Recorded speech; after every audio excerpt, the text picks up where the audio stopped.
Child growth and డెవలప్మెంట్లో ఎలాంటి factors influence అవుతాయి అంటే సరిగ్గా గ్రోత్ అండ్ డెవలప్మెంట్ జరగకుండా ఉండడానికి మెయిన్గా 3 ఫ్యాక్టర్స్ అనమాట. సో అందులో ఫస్ట్ వన్ వచ్చేసి జెనెటిక్ ఫ్యాక్టర్స్ అనేది ఇన్ఫ్లుయెన్స్ అవుతుంది, environmental factors and other factors అనమాట. సో ఇక్కడ జెనెటిక్ ఫ్యాక్టర్స్లో వచ్చేసి ఎలాంటి కారణాల వల్ల ఇది ఇన్ఫ్లుయెన్స్ అవుతుంది అంటే సెక్స్, ఇంకోటి ఏజ్ ఫ్యాక్టర్ అనమాట, ఇంకోటి రేస్, నేషనాలిటీ. అండ్ ఎన్విరాన్మెంటల్ ఫ్యాక్టర్స్కి వచ్చేసి 2 ఫ్యాక్టర్స్ ఎఫెక్టింగ్ అవుతాయి. అది ప్రీనేటల్ ఎన్విరాన్మెంట్ ఒకటి అండ్ పోస్ట్ నేటల్ ఎన్విరాన్మెంట్ అనమాట. ప్రీనేటల్ ఎన్విరాన్మెంట్ వచ్చేసి మదర్ సైడ్ నుంచి ఉంటాయి ఇవి కారణాలన్నీ. మెటర్నల్ మాల్ న్యూట్రిషన్ కానీ, అంటే మదర్ చాలా వీక్గా ఉన్న సిచ్యువేషన్స్లో మెటర్నల్ ఇన్ఫెక్షన్, మదర్ ఇన్ఫెక్షన్స్, యూట్రస్లో ఇంకేదైనా ఇన్ఫెక్షన్స్ ఉన్న రీజన్స్ వల్ల కానీ, మెటర్నల్ సబ్స్టెన్స్ అబ్యూస్ అంటే మదర్కి ఏదైనా ఆల్కహాలిజం, స్మోకింగ్ హ్యాబిట్ ఉండడం వల్ల, డ్రగ్ అబ్యూస్ తీసుకునే సిచ్యువేషన్స్లో కానీ, అండ్ ఇంకేదైనా మెటర్నల్కి ఇంకేదైనా అదర్ ఇల్నెసెస్, ఇంకేదైనా అదర్ డిసీజెస్ ఉన్నా కూడా గ్రోత్ అండ్ డెవలప్మెంట్ ఎఫెక్ట్ అవుతుంది అనమాట. ఇంకోటి హార్మోన్స్ ప్రాబ్లమ్స్, ఇంకా మిస్సెలినియస్ అదర్ రీజన్స్ కూడా ఉండొచ్చు. అండ్ పోస్ట్ నేటల్ ఎన్విరాన్మెంటల్ వచ్చేసరికి అంటే మనకి డెలివరీ తర్వాత కూడా ఈ గ్రోత్ అండ్ డెవలప్మెంట్ అనేది ఎఫెక్ట్ అవుతుంది కాబట్టి సో గ్రోత్ పొటెన్షియల్ ఒకటి ఉంటుంది. న్యూట్రిషనల్ ఫ్యాక్టర్స్ కూడా మనం వేసుకోవచ్చు. అండ్ చైల్డ్హుడ్ ఇల్నెసెస్ కూడా ఒక రీజన్ అనమాట.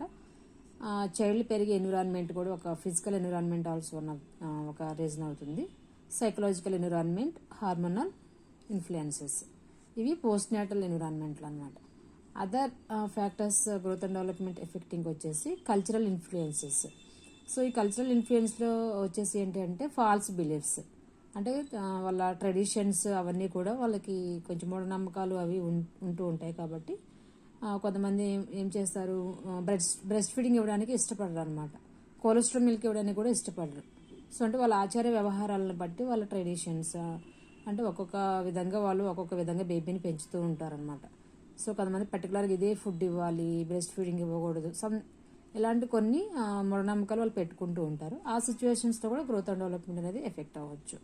ఇంకా సోషియో ఎకనామికల్ స్టేటస్, వాళ్ళ ఫ్యామిలీ బ్యాక్గ్రౌండ్, ఫైనాన్షియల్ సపోర్ట్ అవన్నీ కూడా ఎఫెక్ట్ అవుతుంది. వాళ్ళు ఉండే living area, climate, seasonal changes కూడా గ్రోత్ అండ్ డెవలప్మెంట్ ఎఫెక్ట్ అవ్వచ్చు. ఇంకా ప్లే అండ్ ఎక్సర్సైజెస్ కూడా బేబీ గ్రోత్ అండ్ డెవలప్మెంట్కి ఎఫెక్ట్ అవుతుంది. ఇంకా birth order of the child అంటే ఏంటంటే ఫస్ట్ బేబీ, సెకండ్ బేబీ, దానివల్ల కూడా ఎఫెక్ట్ అవుతుంది అనమాట. ఓకే, సో ఇంటెలిజెన్స్ ఇవన్నీ కూడా ఏంటి అంటే మనకి గ్రోత్ అండ్ డెవలప్మెంట్లో ఎఫెక్ట్ అయ్యే ఫ్యాక్టర్స్.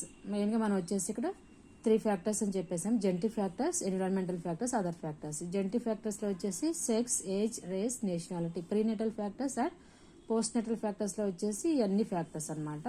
ఏవైతే డిస్కస్ చేస్తామో ఇవన్నీ ఫ్యాక్టర్స్ మీరు నోట్ చేసుకోవాల్సి ఉంటుంది. అదర్ ఫ్యాక్టర్స్లో వచ్చేసి ఇవన్నీ ఎక్స్ట్రా, ఇవన్నీ కాకుండా అదర్ ఫ్యాక్టర్స్లో కూడా మనకి cultural influences, seasonal changes, socio economical background, so ఇవన్నీ కూడా మనం గ్రోత్ అండ్ డెవలప్మెంట్కి ఇన్ఫ్లుయెన్స్ అవుతున్నాయని చెప్పవచ్చు అనమాట. Thanks for watching.